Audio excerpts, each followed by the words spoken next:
It can be done. I know many, many perfectly mated couples, and they're safely steering their boat across the ocean to reach the shores of God's infinite bliss.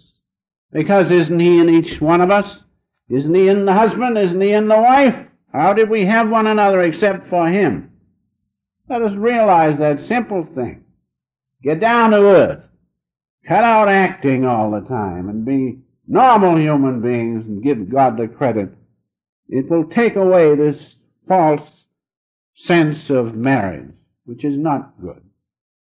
God is in each one of us. And no matter what your mate is, realize God's omniscience is in him or in her. Master gives a wonderful illustration of how two people should act toward one another in his autobiography, where we read as follows, showing the relationship of his parents, the parents of the founder of our work, Paramhansa Yogananda. These are most beautiful words. I thought I'd give them to you. As a gesture of respect for father, in the afternoons, mother would dress up children carefully to welcome him home from the office. What a wonderful gesture. How different from one case that comes to my mind. These two people, well, they didn't feel that way toward one another, I can tell you that. And so I was asked to see what I could do in the situation, but it didn't look very hopeful, but it came out pretty well. And they went back together and lived not wholly happily ever afterward, but they lived afterward. So this particular case, they were having a little trouble, so I went to see the lady, and I said, don't you wait for your husband to come home? Aren't you anxious to see him? And hope that he will come, and don't you have things ready for him? She says, no.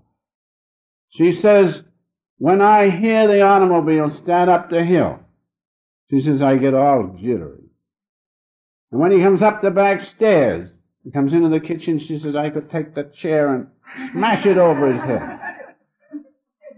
And I said to myself, that's quite different than my case.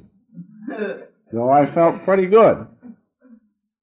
But that shows the difference. But after explaining a little bit, and things were better, and they did get along much better. But that's an extreme case. But nevertheless, there should be that wonderful feeling as a child of God in the mate. That should come out, and that should motivate our actions. Another little story about these two fellows were talking about marriage. Evidently things hadn't been going too well. So they said, Bill, you've been on the sea of matrimony for quite a while. How do you figure it all out?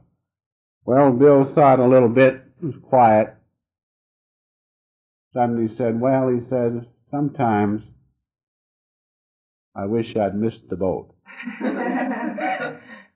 So, but in matrimony we make too much of it.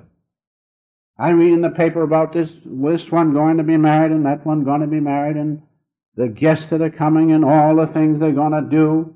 And sometimes it doesn't come out well at all. Sometimes this one won't come or somebody does something wrong and we make a lot of fuss about a perfectly natural thing.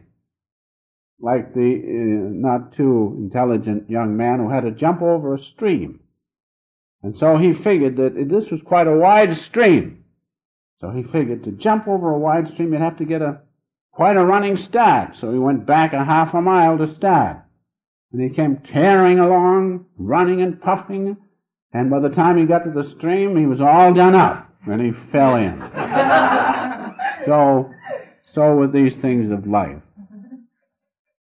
I could just see him tearing along, couldn't you? And expending all his energy, getting prepared to be married, and then having it flop. Lots of them do flop. Well, so much for that side of it, but the bond of successful marriage, let us understand, must not be human love. It must be the unconditional divine love of God. That's the only requisite. And it's just as easy to do it that way if you start it that way. Because human love passes away. And what will happen? Both will lose one another. There's no question, because that which has a beginning must have an ending. And human love has a beginning because it is attached to the body. But when the basis of marriage, the underlying matrix is divine love, the unconditional love of the one Father, the marriage cannot help but succeed. So that's the thing we must realize. We will never lose one another.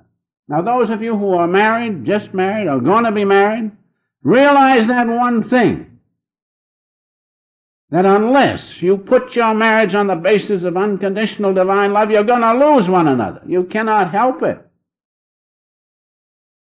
You might say, well, we won't think of that. It will come. Every human body passes away. But when that marriage is based on God's great love, in the heart of your mate, you will not lose one another, because you will be united in His great divine love, and you will know that your mate is safe and secure in His omnipresence. That's the greatest thing. If that could only somehow be gotten across to people, it is not difficult. It seems difficult because the devil says, oh no, keep it on the physical plane. He wants to keep his kingdom going. But